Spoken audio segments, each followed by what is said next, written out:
Today, we are joined by Rob Latka, a professor at Tulane's A.B. Freeman School of Business and the author of The Venture Alchemist: How Big Tech Turned Profits into Power. This is one of the most important and dynamic conversations we've ever had on this podcast. It was my great honor to host Rob. I hope that you will listen with an open mind and take this conversation for exactly what it is: a warning and a call to arms to take back our own critical thinking and the future for our children. Let's go. Yeah, make it look easy. Hey, stand up guy on 10 toes. Big body pull up in a Range Rover. I can change the whole game when I say so. I pull up, shut it down. Okay, so Rob, I'm really excited to have you on the show.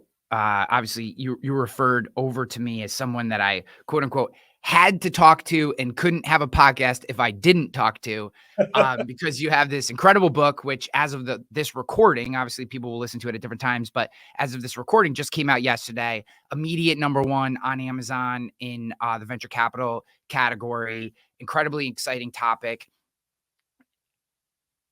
In researching the book and researching your background, my first question was I didn't, and I was unaware that people weren't aware of a lot of the gray area that these businesses operate in, right? Like my general understanding was just, well, one, it's life and life has a lot of gray, but that there's a lot of gray that these companies get into. And I thought we were all kind of aware, but and I think this is wonderful that you've written this book, but one, I guess, start with, do you agree with that? Do you think the general population is unaware of some of the things that these companies are doing and just how this ecosystem has developed into beyond just profits? And then, why do you think that is? Like, do you think it's just head in the sand? Do you think it's just people are busy, or do you think it's being hidden from them? Well, Ryan, thanks for having me on, and that's an awesome place to start. Let me just begin with that. Like, that's way to dive right in, because it's a really important question. Look, I think we all had this hero's myth about startups and about entrepreneurs. In the last 20 years, technology has been this amazing miracle creator. It's been something that literally, with a touch of a button, a car will show up and take me anywhere I want to go. Right. Yeah. With, I pull out my phone and it's not a phone anymore. We still call it a phone, but it's not a phone. Right. Like, it's a supercomputer that can connect me to information anywhere, thanks to Google. And it's a supercomputer that can connect me to people all around the world that maybe I met once, but then I learn about their lives thanks to Instagram or Facebook. It's these amazing talismans in some ways. And yet we've vilified them now, right? They've gone from these sort of amazing heroes to these villains, these people who, we're worried about what they're doing to our children with social media, and not just the sort of dark web, stalkerish behavior stuff that we were worried about before, but things like, what is it doing to our children's brains if they're getting this much dopamine this early in their lives? And that's what the Surgeon General is warning us about. He is saying, Vivek Murthy, May 23rd of last year, said that it's affecting our children in the prefrontal cortex and the amygdala. It's impacting the way their brains are being wired. And that's really scary. And so, I think that for me, there was a lot going on here that is not only in that gray area, but that is very much a human story. And that's what I wanted to really do with the book, was really wanted to tell human stories. Choices were made. People made choices. And some of those choices were made with moral codes in mind, and moral frameworks. Some of them were made, against some of those moral frameworks that they originally had. They made trade-offs and they accepted that. Some of them wanted to do things that I think we can look back on and pretty fairly and reasonably say that wasn't the right thing to do. And they were trying to do that. And so I think that, for me, I'm not trying to judge anyone. I want to approach it more with curiosity than judgment. And the sort of mantra that I've had through the entire research process, and especially the writing process, was how do I shed more light than heat?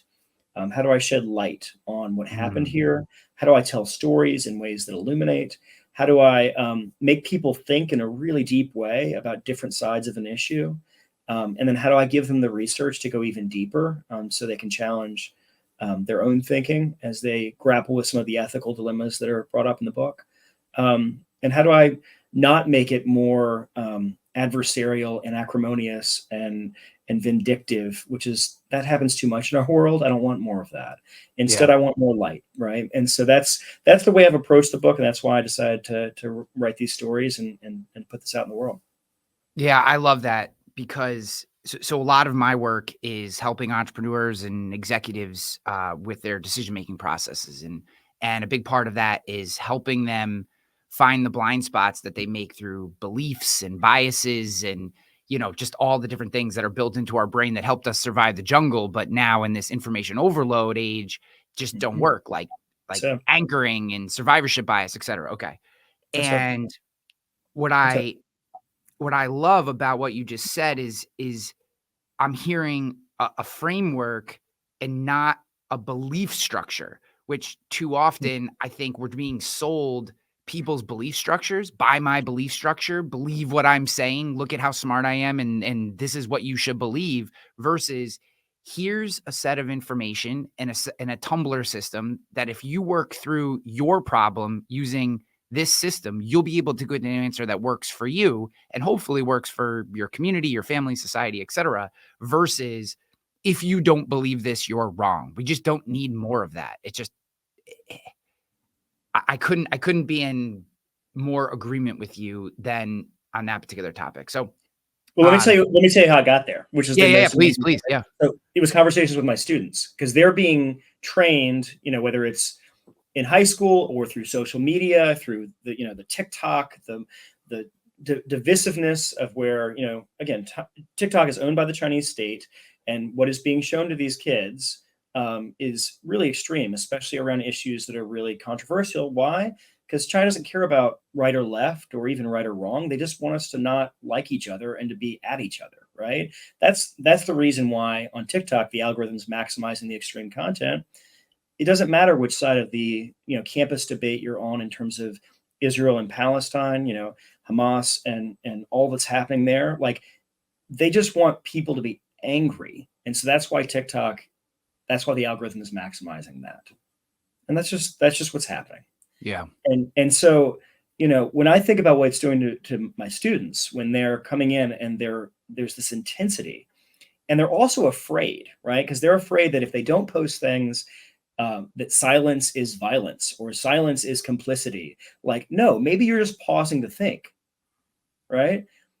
So that's one thing that I just really struggle with. And then there's also a sense of if I post the wrong thing, I could be canceled forever. And so you can't make a mistake. That's what that's telling that student, is that you literally can't ever make a mistake. So you both have to be posting things publicly that are these very extreme ideas, and you can't make mistakes.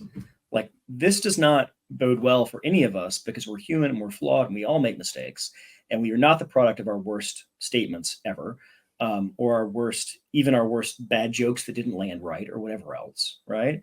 And that's what our students are having to deal with right now. That's what my college kids are dealing with. And they're also, telling me that the way to do research, right? This is where I'm trying to help them think critically, help them think deeply, help them pause. The way to do research is to find information to back up what they want to argue. Think about that. They're literally being sort of cooked into the system that if I can make a really strong argument, doesn't matter if it actually is right or not, if it sounds right, if I can be angrier about it, if I can be more extreme about it, that allows me to feel really good. And I'll find the information to back that up. And why do we have that? Well, I think a lot of it is because social media and the instant gratification and the dopamine hits all fuels a system that encourages this. It does not fuel a system that encourages you to sit down and read a nearly 500-page book right? Now, 300 pages of writing and 140 pages of endnotes. That's what I've got here.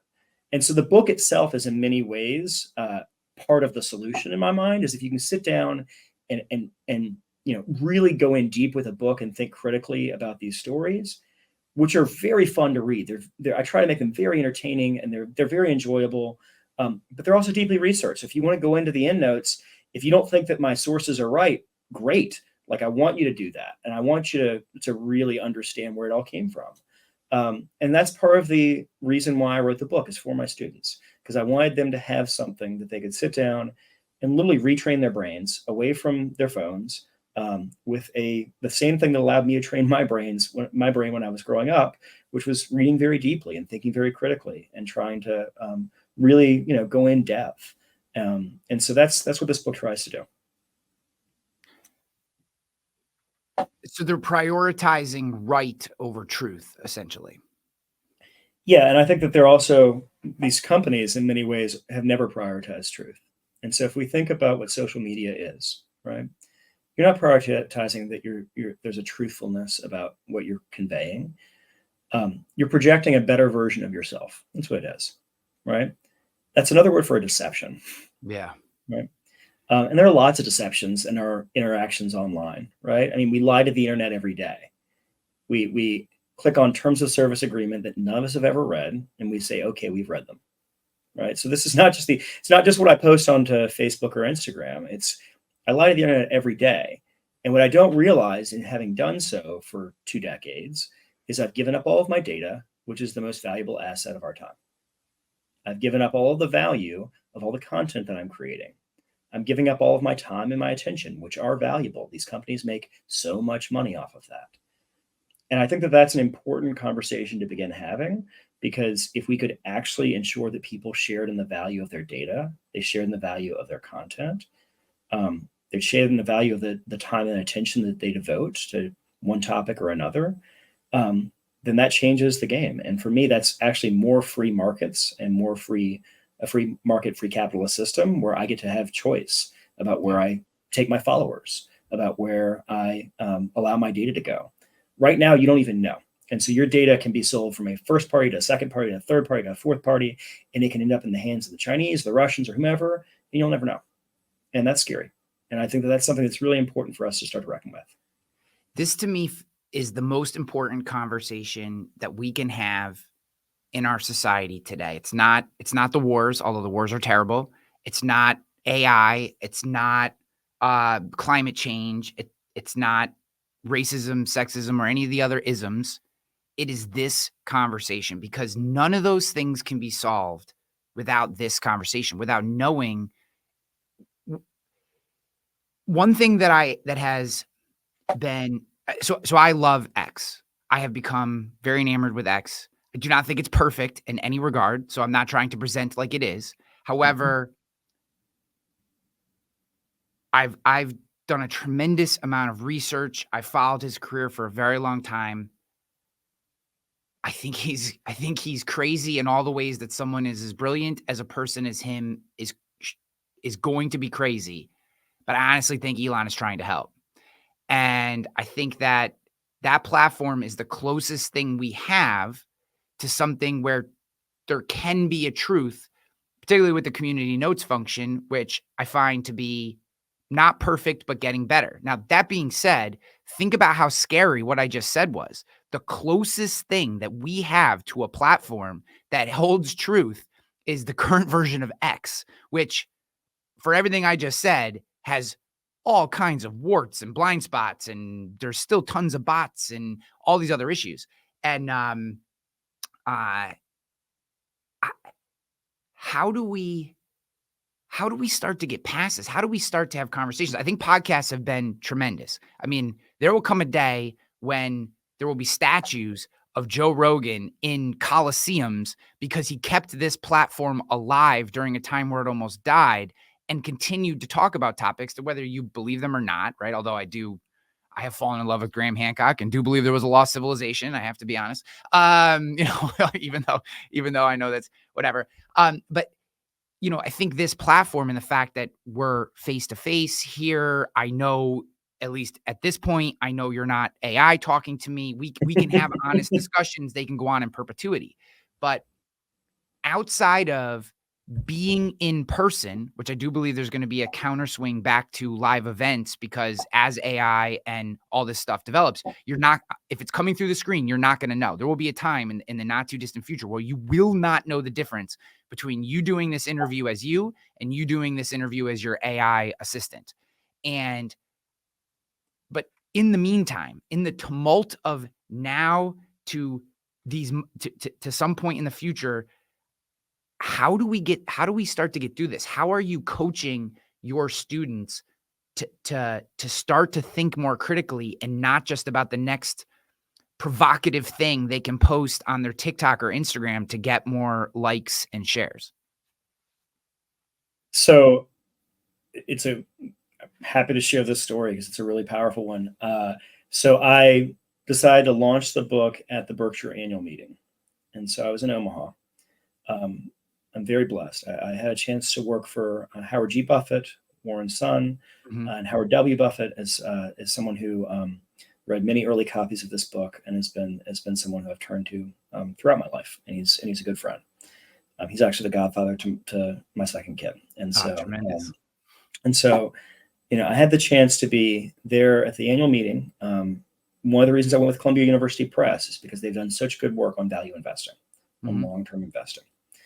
And when you think about that approach, when you think about the long-term intergenerational value creation that Berkshire literally is one of the most amazing stories of capitalism, one of the most amazing stories of the American dream that you can ever imagine.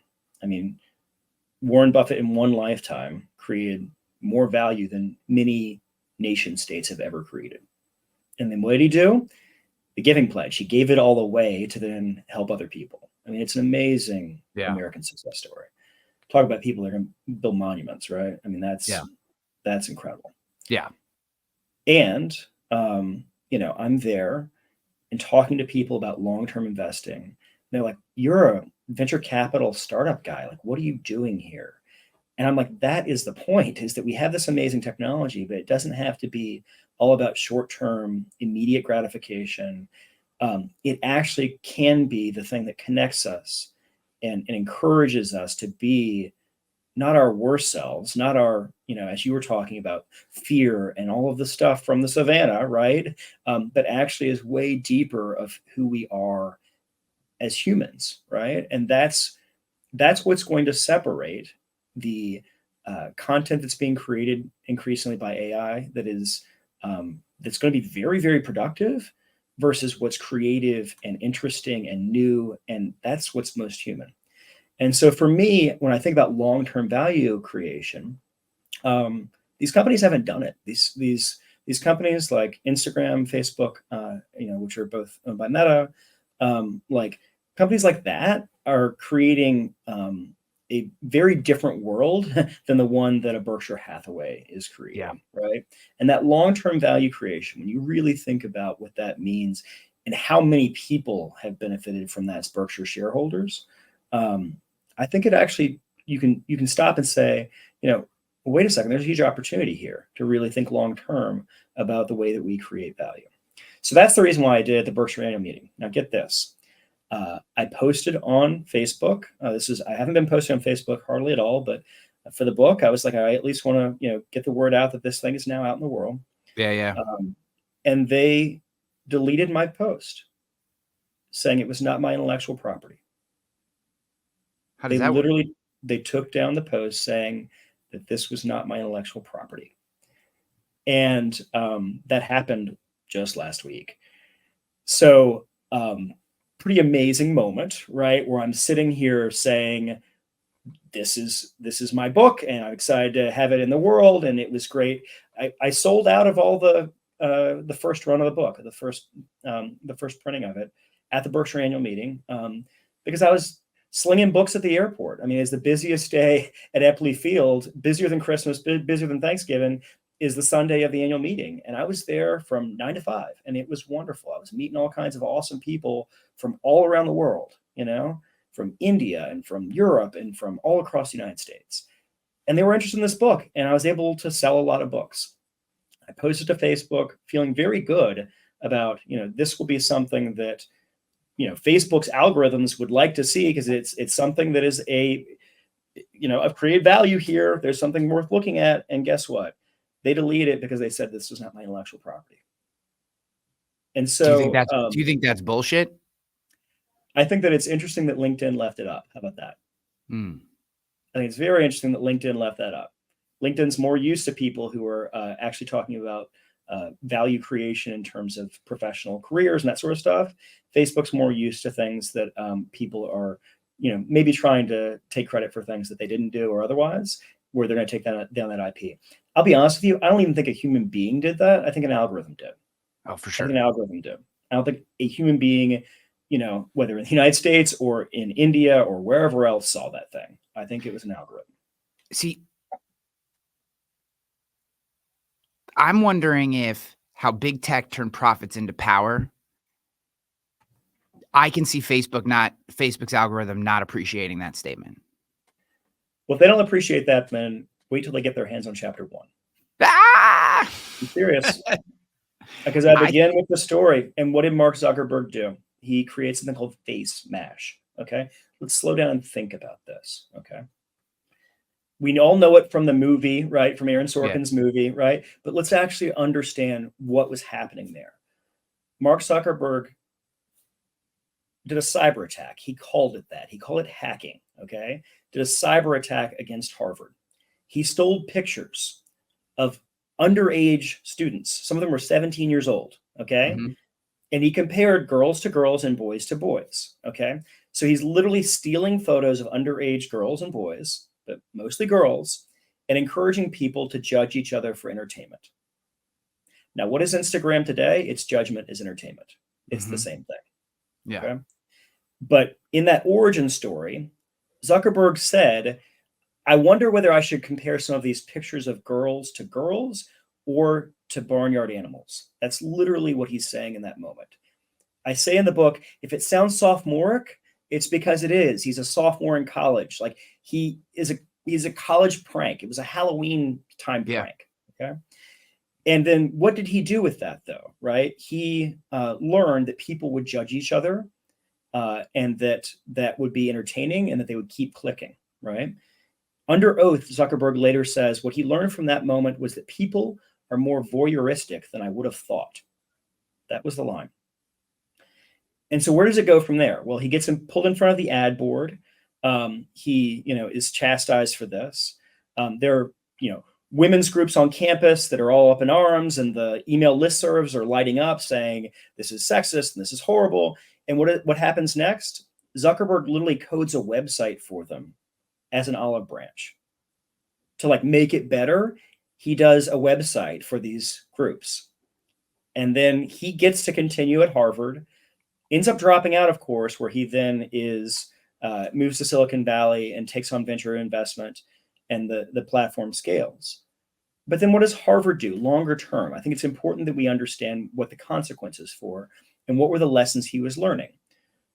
Well, Zuckerberg is given an honorary degree, and not just the college degree that he never earned, an honorary doctorate for hacking Harvard and basically creating a platform that we all judge each other in this way, and becoming a centibillionaire for it, right? That's important. He has $100 billion plus to his name as a result.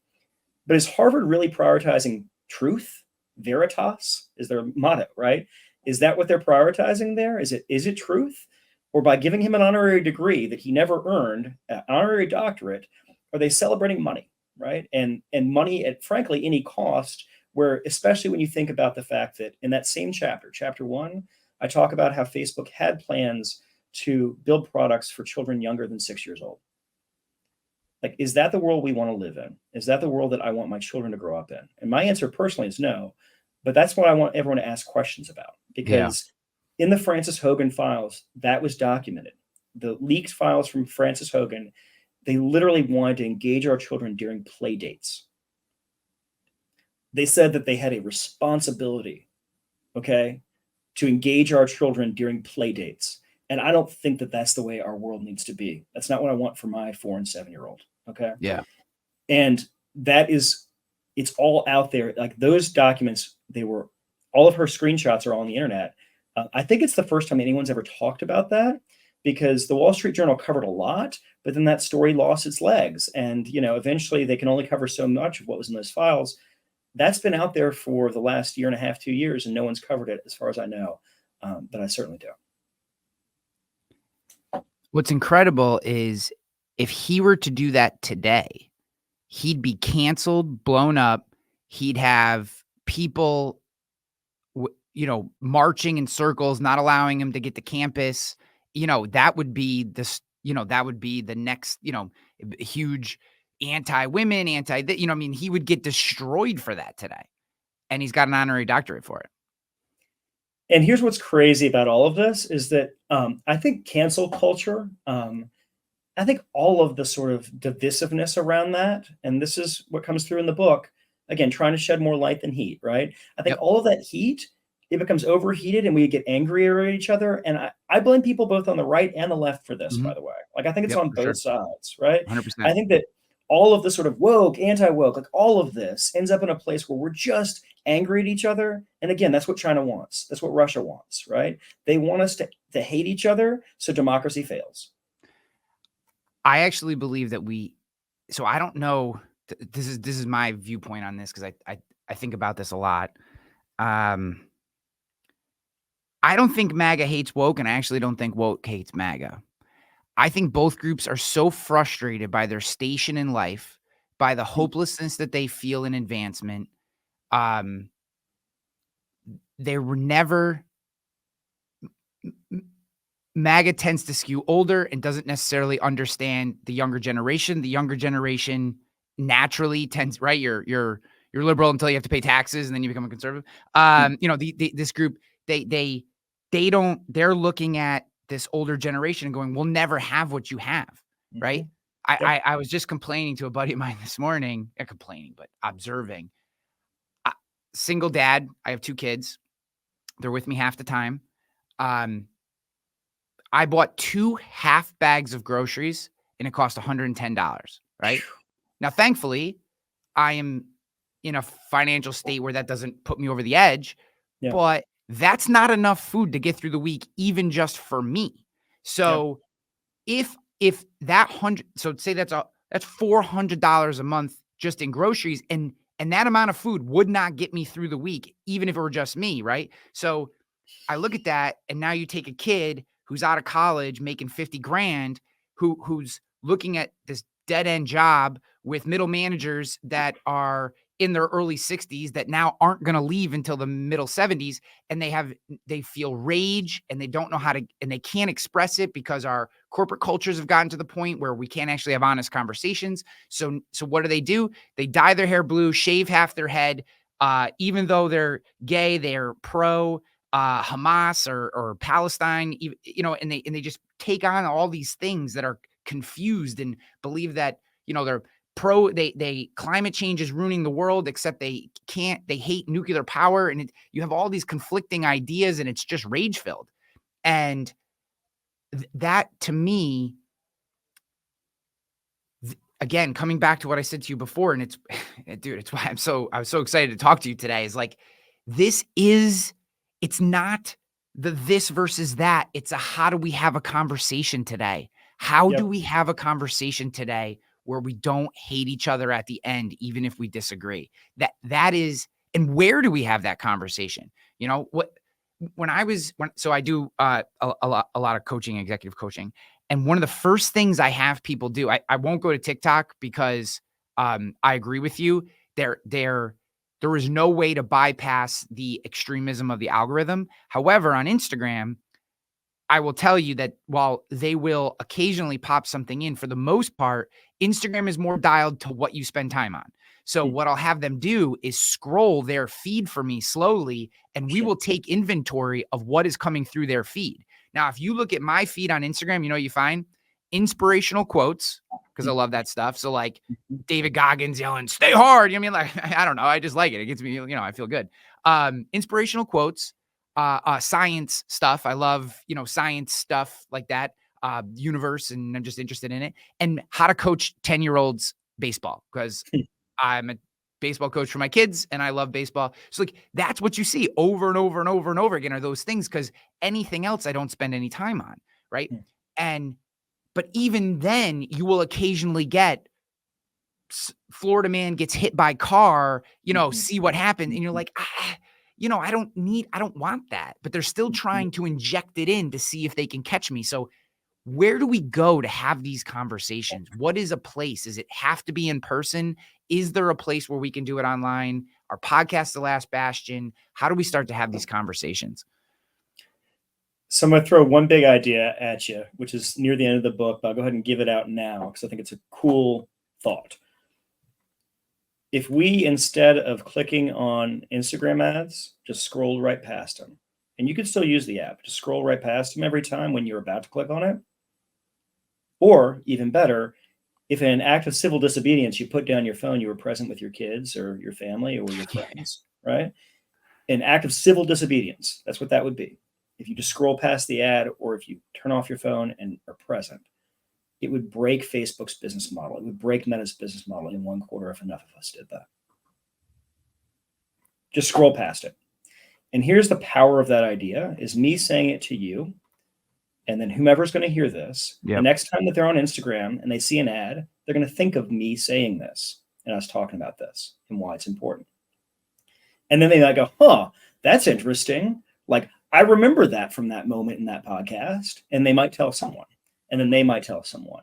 And then it might catch fire. We never know, right? And my hope is that in reading this book, people are actually understanding the people and the choices that they were making all along. And they realize that we've all been making choices too. Every time you click on an Instagram ad, you're enriching a company that, in my mind, Meta has made some really horrible decisions. Let me give you one example. Stop the Steal, right? They shut down what was essentially the fastest growing social movement in history.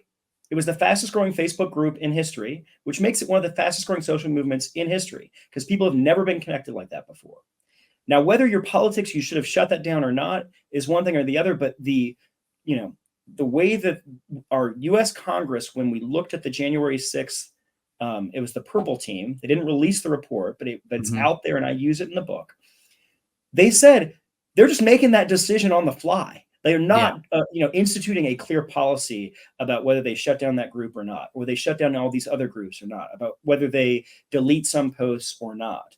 That's what our own US Congress investigation actually said about the decisions that were made at Facebook, now Meta. And also that's what they said about what was happening at YouTube, owned by Google, owned by Alphabet, and other platforms. Like they go through it all. And I go through all that in chapter 15. And so I think that's one of the important things to realize is that these weren't policies that were being broken. There were no policies. They weren't being instituted in a way that was clear to anybody. And that included removing a sitting president of the United States. And again, whether you agree with whether that should have happened or not, that is a precedent that has been set by these extremely powerful platforms. And these platforms, right, are essentially the places where we go to spend our time and our attention. A friend of mine, Tamika Tilleman, talks about this as digital feudalism, that we are going on there and we are doing the work for them. And we aren't treated like citizens where our rights are clear and the consequences are known.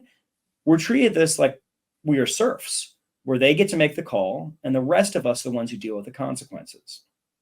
And I think that's a really powerful idea, is that digital feudalism, these platforms are essentially, it's not our property, it's theirs. It's not our data, it's theirs. It's not our time or our attention, it's theirs. Like that's the way they view the world. And I'll be honest with you, I'm tired of it. I'm going to reject that. And I'm going to write an entire book about how that's just not going to be the way it needs to be, because we can make different choices. And these companies are not startups anymore. They're the big tech conglomerates that have taken over. And the startups that beat them are going to be the next ones that change the world. These are the corporate behemoths of our time. And the disruptive companies are going to be the ones who offer you an alternative where you can share in the value of the data you create. That's what's going to happen. So I was at my kids had a baseball game last night, and the coaches for the other team are buddies of mine, and actually we coach a travel team together as well. This was rec, it doesn't matter. And my buddy's head coach for the other team had accidentally told 2 of the kids to play shortstop. So the kids are standing there at shortstop, and they're arguing over who gets to play shortstop. We've all been there. Yep. So they start yelling into the coach, who gets to play? And he goes, I don't care. Figure it out. Right. Because it's whatever. Right. I mean, he gives it back to the kids. They have no vehicle to decide who gets shortstop. So I look at him and I go, how scary is it that they don't know how to resolve this conflict? And he kind of laughed. And I said, we figured that out by playing 1,000 games of wiffle ball and football and basketball and in backyards where, hey, sometimes it came to blows, but eventually you figured out how to resolve these without that. And and they didn't have a conflict resolution mechanism because, one, we've created these safe zones in schools where you can't have conflict. And it's like, look, am I pro-violence? Not at all. But the world is really, really hard and doesn't give 2 shits about us. And by the world, I mean the universe. And sometimes one of the defining moments in my life was I used to be very chunky as a kid. When I was in elementary school, my nickname was Fat Boy and whatever. It doesn't matter. But the point is, like all kids, I had a nickname and I used to be harassed. And in 5th grade, as we would leave the school to go to the playground, there was a alleyway that teachers didn't really hang out in. And these 3 kids would circle me and make fun of me. And, I also came from a really poor, tiny town that was part of a much bigger school district. So they made fun of me for that, whatever. It sucked. It sucked.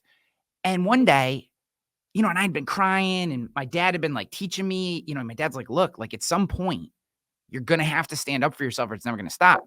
So one day, this kid just gets a little too close and I throw this haymaker and I hit him in the fucking neck.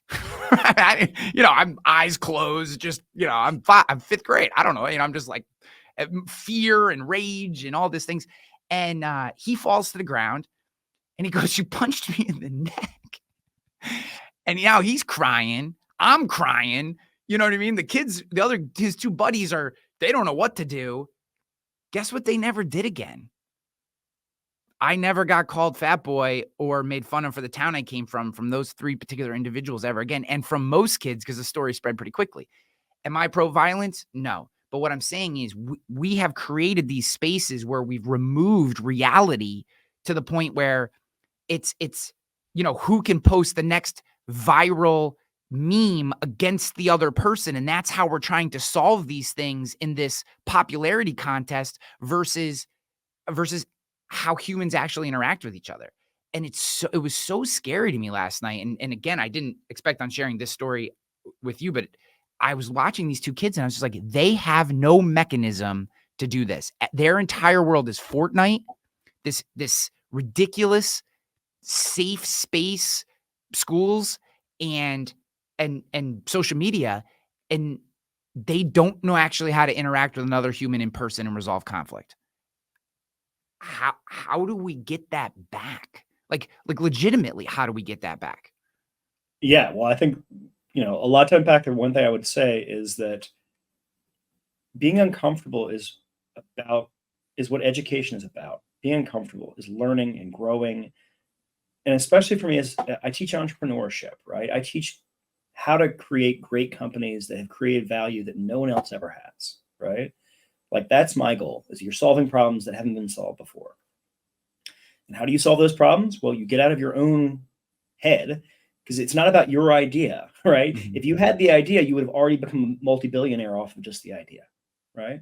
It's actually about understanding other people and getting to a position where you're able to actually move far beyond, right? Like your own self-interest and yourself, sort of like, it's all about you, which is what the internet's teaching these kids, right? Mm-hmm. Is it's all about you. It's all about you. It's all about your interests. You're the most important thing.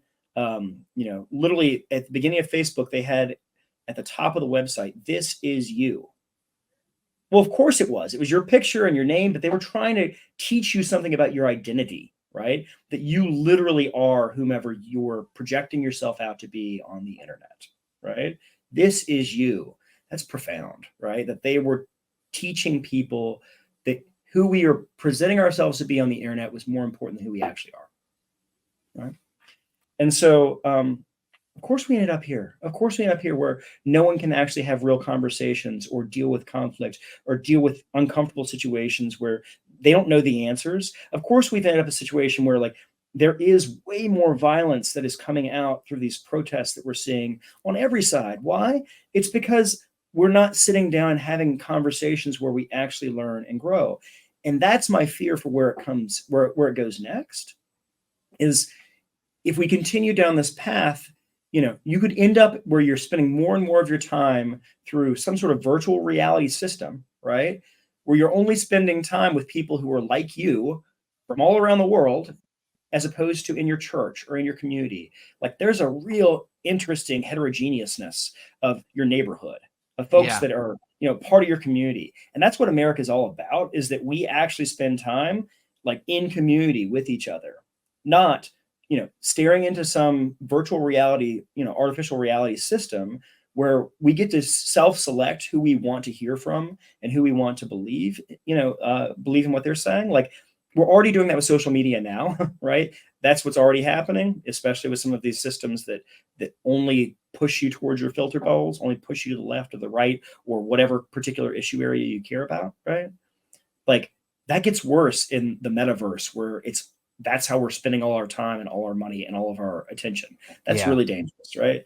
And that's one of the things actually that I learned from somebody who called it out very early on. And then I interviewed him for the epilogue. And so this book, I basically go through all the origin stories of these different tech companies.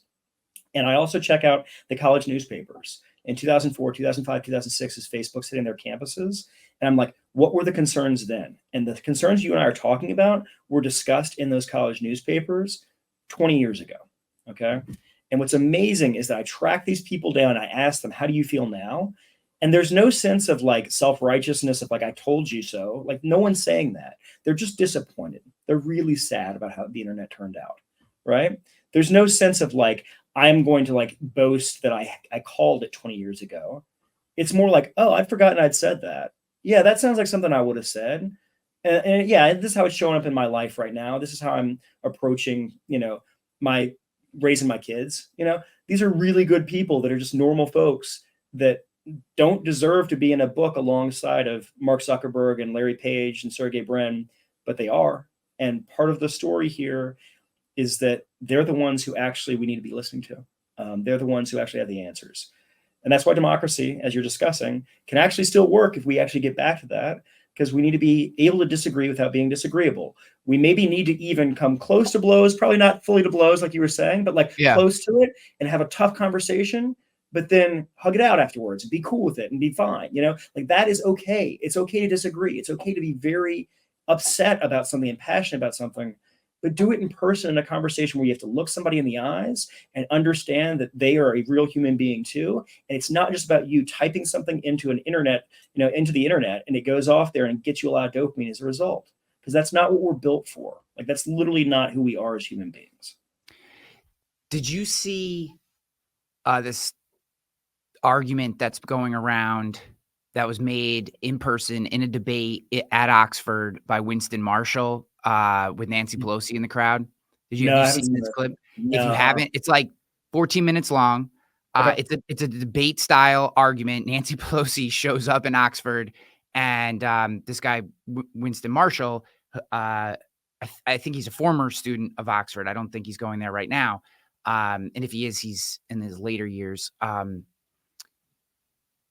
But he positions this argument that populism is democracy, right? That's his argument essentially. And that we have misconstrued this word and turned it into a negative because it was a way of defining Donald Trump in a negative, because most people don't understand what it means. And they just corrupted this term. And actually, when you dive in, and he makes this whole argument. And my point is not whether he is right or who's right. That's not the point. It was so well thought out, so well articulated that you could agree with it, you could disagree with it, but you couldn't deny that he believed it and that he had spent time crafting it in a way that was thoughtful and meaningful and not meant to be clipped and turned into memes, right? I couldn't. I've watched it like 3 times, not even so much for the although I do tend to, well, I do 100% believe him and think Nancy Pelosi is devil spawn. But I do. That aside, I just the way he worked in, I was like, how many of our current politicians at the national level could actually articulate in 14 minutes a thought the way that he did? I'm not sure many. And that's such a scary thought because we are being fed memes from people who are supposed to be the best among us, right? These are supposed to be the best among us, our national politicians. They are a representation of us. We should be sending our best there. We are obviously not. That has been lost. But it is so scary to think that how we have representatives that don't understand basic facts of the laws of nature. And they'll make decisions on bills and then literally run from the hall to the reporters so that they can get their meme clip statement out before someone else. And how does I don't want to say average American, but how does someone who's listening to this, who maybe is in startup mode or is building and just doesn't have time to pick their head up, how do they? I think it is our obligation as adult Americans to at least have a semi-working knowledge of what's happening in the world. I think this counter movement to, well, I just don't follow politics is bullshit. I think it is absolute nonsense. I think it's a cop-out, right? I get it. These are hard topics and they're big topics, but they impact your life in a way that, part of the reason we're here is because for the last 2 decades, we've basically just acquiesced to whatever we're told. So how do these, so if someone's listening to this and they read your book and they come back and they go, okay, I get it. I can't just look at the next meme that comes through my feed. What is your recommendation for them to still be able to gather this information, to still be able to do their own research, to still be able to formulate their own thoughts on these topics? Yeah, it's all about truth seeking. That's what you're talking about. It's truth seeking. Yeah. And there's a fundamental understanding that on these platforms, especially social media, like you're not going to be getting that. It is not built for that. It is built to feed your brain dopamine, right? It's built to capture your time and your attention so they can advertise more stuff to you. Right? I think what's healthy is actually sitting down and reading a full book. That's the reason why I wrote one, is I want people to read it. And if people read it and they disagree with me, then awesome. Guess what? These tools can be extremely powerful for people to then engage in dialogue about what they're reading, right? But for me, it's not, I didn't put this out as a stream of TikTok videos, right? I put this out as a book because I want people to go in depth and I want them to have things they disagree with and then have to think about it and then have to encounter other stories and other ideas and think about that. And that's the value of a book. Is a book is something that can truly change somebody's mind over time because you're learning more and more and more, and it should make you uncomfortable. And you should have to go to the end notes to really try and go to the source. And that's the point. Like, that's what I wrote this for, was so that people could go in deep. I do want to make sure that I get this part in, though, because this is something that it was what you were talking about earlier. And like, your listeners need to hear it. Like, this was the take that I had. It's on page 186 about what's happened here with technology. I say, the challenges of the Silicon Age, which is how I talk about this time period. Silicon Age, right? Are complex. Venture-backed technologies enhanced the U.S. economy for too few, which was exacerbated by multiple global economic collapses, an unprecedented nationwide opioid epidemic, a once-in-a-generation pandemic, and all along, economic opportunities have been affected by deeply unfair educational disparities, including the reality that where you live almost always decides the quality of your education. And I add that in there. I'll just pause to say I add that in there because I'm from Roanoke, Virginia, raised by a single mom who's a school teacher. Like, I feel like I was very fortunate to have the educational opportunities that I had. And don't get me wrong, I worked really, really hard for them. Like I tried to wring every drop out of my education. And there were plenty of people who doubted me along the way that told me that I shouldn't have done it. You know, that like, oh, you're thinking too high if you're trying to get to the Ivy League, because no one's ever done that, right? Like I've had plenty of people that doubted me that I proved wrong. And like I feel very, very fortunate because there are a lot of smart people who, you know, I grew up with that like didn't have the breaks that I had to, you know.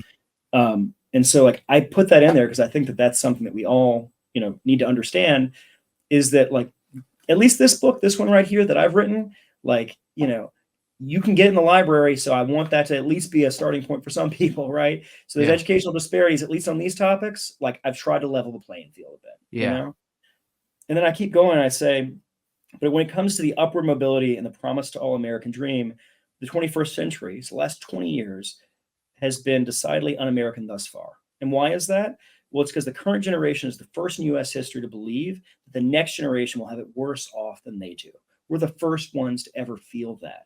And you know what? Like, it's not just people who come from where I come from in Appalachia or live in New Orleans, where I am right now, or in rural areas and in urban areas. 61% is the number that Pew found. 61% of people think their kids are going to have it worse off than they do. And there are reasons for that, because the science and technology of this era is enriching people, especially because of all of the data, right? And it's replacing jobs, and people are falling behind on bills. And you're right, like in more American homes, and this is fully sourced in here. So if anyone doubts me, like check my sources. In more American homes, both parents had to work because the rising costs of mortgages and childcare and basics like groceries and household goods, right? That's what's happening to us. And the reality is, if we zoom back out in terms of the big issue that you talked about, why is that? It's because data is valuable, okay? Our time and our attention is valuable, okay? That if it were an asset that we actually fully understood and weren't just giving away through terms of service agreements that no one ever reads, if we actually fully understood that, it would change the economic system to be more free and more fair. It would be more capitalistic for me to have the ability to choose who gets access to that data and who does not. Yeah. And for me, we are 20 plus years into this Silicon Age and just now coming around to the idea that actually we should have been sharing that value all along. And I think that's the big shift. If this book does anything that you're talking about in terms of changing people's minds, like that's something that actually could change the world. And I hope it does, because here's the reason. If we don't, then we will continue to have the most valuable asset of our time, these digital assets, all of our data, right, completely monopolized by people who are oligarchs, by people who are literally controlling the platforms that we're on. And digital feudalism, I do think, is the right idea behind that. It is, we're on the platforms doing this work, and we're on the platforms creating this value. And most of it goes to very few people in Silicon Valley. Mark Zuckerberg owns 18% of Facebook's, now Meta's, economic interest, and 56% of the voting shares. Okay, 56%. He is both chairman of the board and CEO. That's poor governance, according to anybody who's looking at corporate governance standards. Okay, to me, that's not just not great in terms of the way that we all look at it, but that also means that we have choices to make about whether we want to use this platform or not. I'm about to want to be respectful of your time, and we'll wrap up here. I have one more quasi comment, and then I want to just get your feedback on it, and then we'll wrap. And I want to direct everybody on where to go to get the book, et cetera, and where to connect with you and your work. But one of the things that I try to share with people as often as I can on this platform, and if I'm out doing a keynote or whatever I'm doing, is people, I feel like far too many people believe that somehow we have evolved past use feudalism. It wasn't that long ago. It wasn't that long ago. It's 100 years. These things are there were still kings and queens and monarchies and feudalistic states and warlords and tribe leaders running around Eastern Europe, and it wasn't that long ago.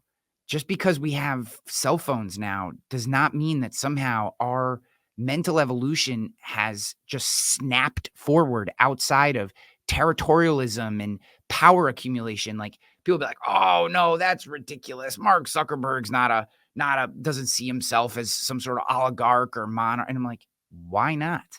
I mean, 75 years ago, he would have been. His mentality, he would have been the top of some tribe with guns or swords or whatever. And he would have been killing people to accumulate, a version of him, this type of intellect, this type of power accumulation mindset would have been efforting to it. Take him out of it as a human. But like, we have to reset our brains to realize how we have not evolved. It's been such a tiny, tiny amount of time, right? Even if you take us back to when Jesus was born 2,000 years ago, right? Like, we haven't evolved in that time. Our brains don't change that quick. We are the same humans as we were 2,000 years ago.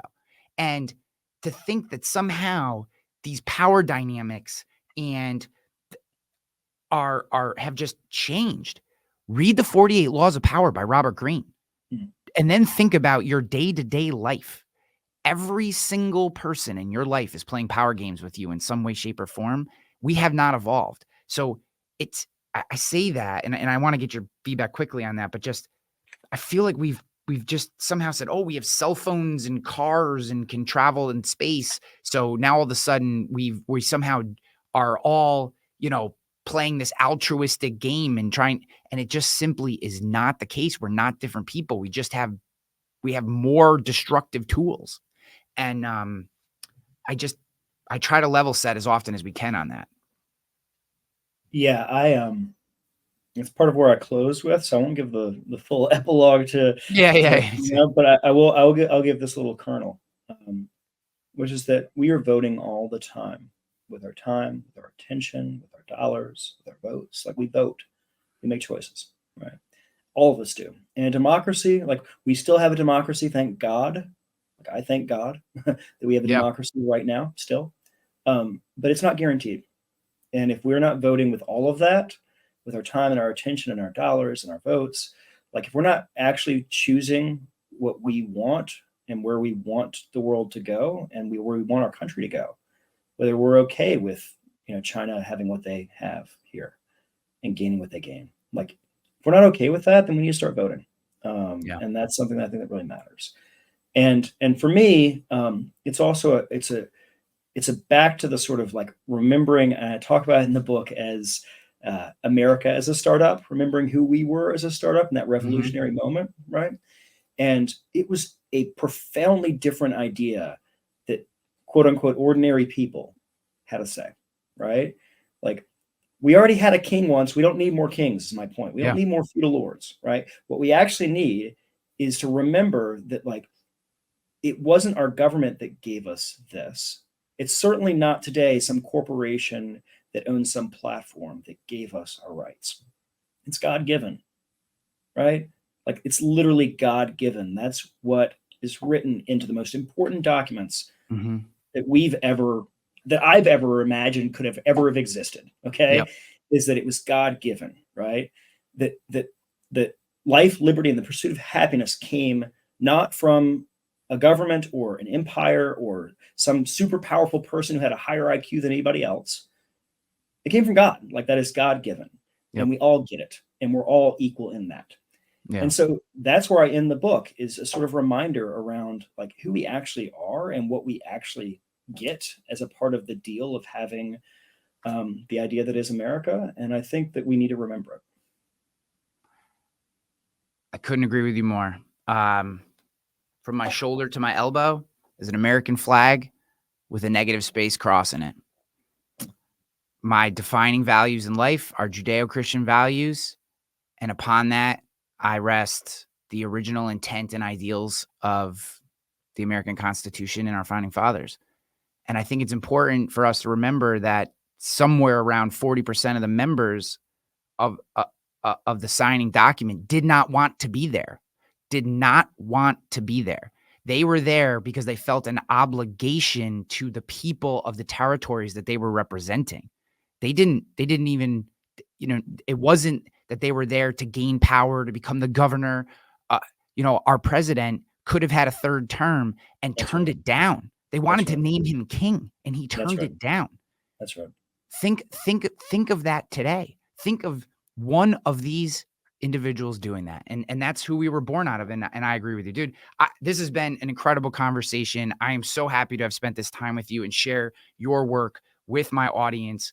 I know they can get the book on Amazon. I'll have all the links in the show notes. Is there anywhere else that you would like to send them to just learn more about your work in addition to the book?